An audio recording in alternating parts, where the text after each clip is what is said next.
یہاں گجرانوالہ سے ہمارے ایک مورخ ہیں. پھر اسی طرح سے آپ نے دیکھا کہ امریکی انسائکلوپیڈیا اور کیمبرج ہسٹری آف ٹرکیا، اور پھر اینڈریا نوپل کی جو منڈی کی باتیں کرتے ہیں جناب کہ جی سلطان محمد فاتح کے جو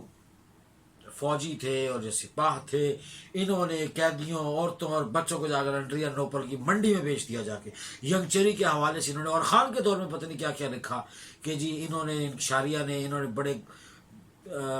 غلط کام کیے، انسانی حقوق کی پامالی ہوئی، اور عجب عجب قسم کی جناب انہوں نے اس کے پیچھے داستانیں گاڑ رکھی ہیں. اس میں کوئی صداقت نہیں. یعنی آپ کو اس بات سے اندازہ لگا لیجئے کہ ہم نے جیسے بات کی بھی تھی کہ سلطان جب وہاں کا آیا صوفیہ کالج چرچ میں داخل ہوا، تو جب لوگوں نے دروازہ ایک راہب نے کھولا اور جب سلطان اندر گیا تو پہلے تو لوگوں کے اندر ایک وحشت طاری ہو گئی، لیکن اس وحشت کے اندر سے سکون ایک ہونا. اب شرعی معاملہ اسی طرح سے جب ہندو مذہب مندر کا ایک قضیہ کھڑا ہوا تھا، نزاع ہوئی تھی اسلام آباد کے اندر بنانے کے حوالے سے اگست 2020 کے، اور غالباً یہی کوئی وقت جو گزر رہا تھا، تو اس میں یہی معاملہ اور یہی افتاد کھڑی تھی کہ جب کوئی مسلمان کو علاقہ جو ہے بظور جنگ فتح کرتے ہیں تو اس کی عبادت گاہوں پر بھی ان کا قبضہ ہے، اور عبادت گاہ کم اور ایک بہت بڑا صہیونی طاقت کا مرکز جو سازشوں میں مصروف تھا مسلمانوں کو قلع کما کرنے کے لیے، ان کو زیر و زبر کرنے کے لیے، ان کا ملجا تھا وہاں پہ. عیسائیت کا ایک ماوا تھا، اس کی بے خونی جو ہے وہ بڑی ضروری تھی. سلطان نے فوری طور پر حکم دیا حضرت عیسیٰ کی بڑی بڑی تصاویر پر کپڑا ڈالا جائے، اگلے جمعے یہاں پر جمعہ ہوگا، اس مسجد کو، اس کلیسا کو مسجد میں تبدیل کیا. تو یہ سلطان کی وہ بہت بڑی ایک ایسی فیصلہ سازی تھی جس کو انہوں نے بہت دکھ درد بھرے زعم و علم کے حریف یافتہ پیرائی کے اندر، بڑی ہی سبوخناکی کے اندر، اور بڑی ہی دردناکی کے ساتھ، بڑی ہی استفساری کے ساتھ لکھا ہے. کیا ایسا نہیں تھا؟ کیا عیسیٰ نہیں اترا تھا اس وقت؟ کیا زمین پھٹ نہیں گئی تھی؟ یورپ کو روندا گیا، اور پھر یہ اس پر ایک الگ تحریک ہے مذہب کی جو اس کے اوپر شروع ہوئی، جس پہ ہم نے گفتگو، ایک بڑی سیر حاصل گفتگو ہم نے کی. پھر اسی طرح سے جوانب المزیہ کتاب ہے جناب، صفحہ نمبر 267 ہے، اس کے صفحہ نمبر 267 کے ساتھ یہ 285 میں بھی اسی طرح لکھتے ہیں کہ اجنادیوس کو انہوں نے اپنا راہب اور بشپ منتخب کر لیا، بڑا یعنی جو مذہبی پیشوا ہے عیسائیت کا. اور سلطان نے کہا کہ ہمارے تو فیصلے اور طرح سے ہوتے ہیں، لیکن آپ کا چونکہ معاملہ کچھ اور ہے تو آپ اپنے فیصلے اس طرح سے رکھیں جس طرح سے آپ کی مذہبی تعلیمات ہیں اور آپ کی روایات ہیں. کسی کو چھیڑا نہیں جائے گا، شرارت کرنے والے کو چھوڑا نہیں جائے گا. آپ اپنے مذہب کی آزادی کے مطابق جس طرح سے آپ کی رسومات ادا کریں، اپنے مردوں کو اس طرح دفنائیں، اس طرح آپ اپنی اپنی جگہ پہ اپنے اپنے کاروبار جو آپ کے ہیں وہ آپ کے ہیں. نہیں، وہ کاروبار میں کوئی جا کے وہاں پہ ڈاکہ زنی نہیں کرے گا، نہ اپنا اس کے اوپر حق جتائے گا. اور اسی طرح سے انہوں نے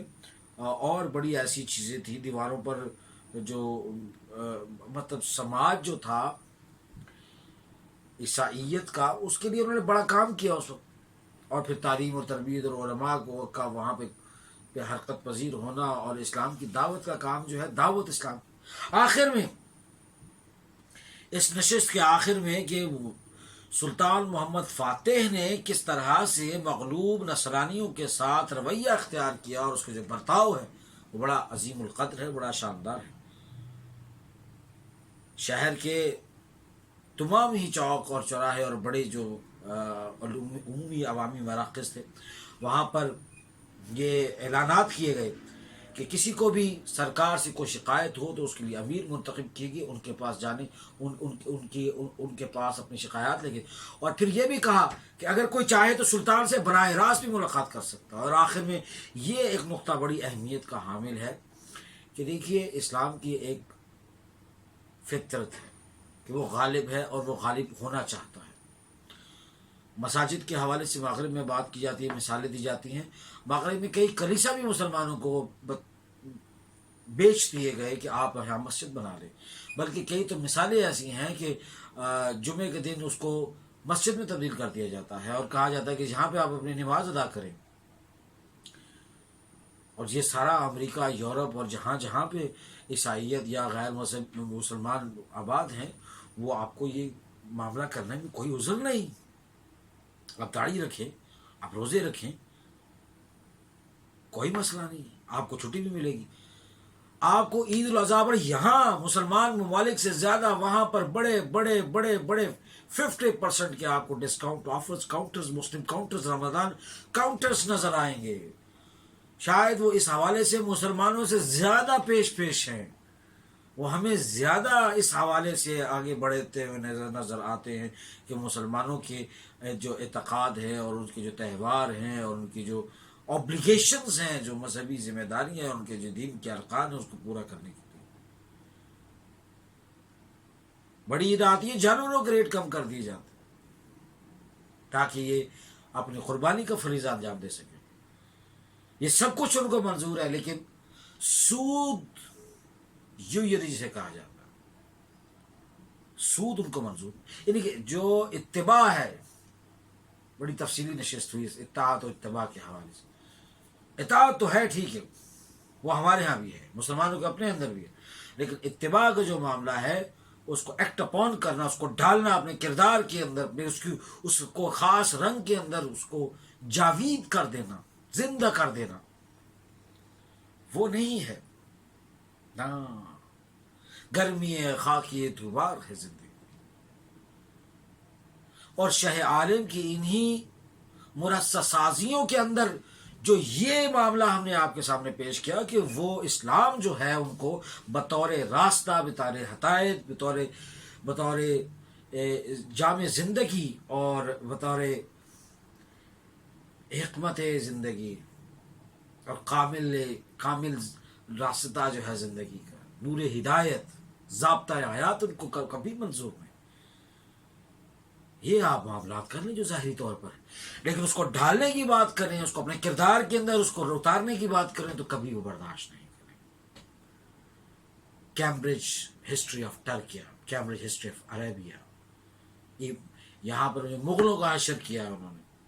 کیا آپ سمجھتے ہیں کہ ٹیپو سلطان کو انہوں نے کیا نہیں کہا؟ ماں سوائے چند ایک مورخین نے ان پر پابندی لگی، ان کی کتابیں پھاڑی گئی، باقیوں نے ٹیپو سلطان کو ایسے سے الفاظ سے پکارا کہ میں اس پر گفتگو نہیں کر سکتا، چونکہ ہم اپنے اس مجموعی موضوع سے ہٹ جائیں گے۔ تو آج کا ہمارا جو موضوع تھا سلطان محمد فاتح کا فتح قسطنطنیہ کے بعد قسطنطینی لوگوں سے جو ان کے جو نصرانی قید ہوئے تھے ان سے کیا رویہ اختیار کیا، اس پر آج ہماری گفتگو ختم ہوئی، اور یہ طے پایا کہ انسانی ہمدردی کے اوپر تھا۔ وہ اللہ والوں کا، اللہ والے ساتھ تھے، بزرگ اولیاء اکرام، علماء اکرام، اس وقت کے بڑے بڑے محدثین جو اللہ اکبر کی صدائیں لگا رہے تھے ان صفوں کے اندر، جو جامع شہادت پیش کر، جو زخمی ہے، جو جاں سپاری ہے، اس کو کلمہ پڑھا رہے، وہاں ایسے عالم میں لی ہوئی، جیتی ہوئی، اللہ کی کرم نوازی سے فتح کی ہوئی ریاست، اس کے مغلوب لوگوں کے ساتھ غیر انسانی رویہ کیسے ممکن تھا؟ آج کی ہماری نشست جو ہے اس کا اختتام ہوتا ہے انشاءاللہ العزیز۔ اب ہم اپنی اسی سلطان محمد فاتح کی قسط نمبر 22 کے 13ویں حصے کے ساتھ دوبارہ آپ کی خدمت میں حاضر ہوں گے۔ تب تک اجازت دیجیے، اللہ حافظ۔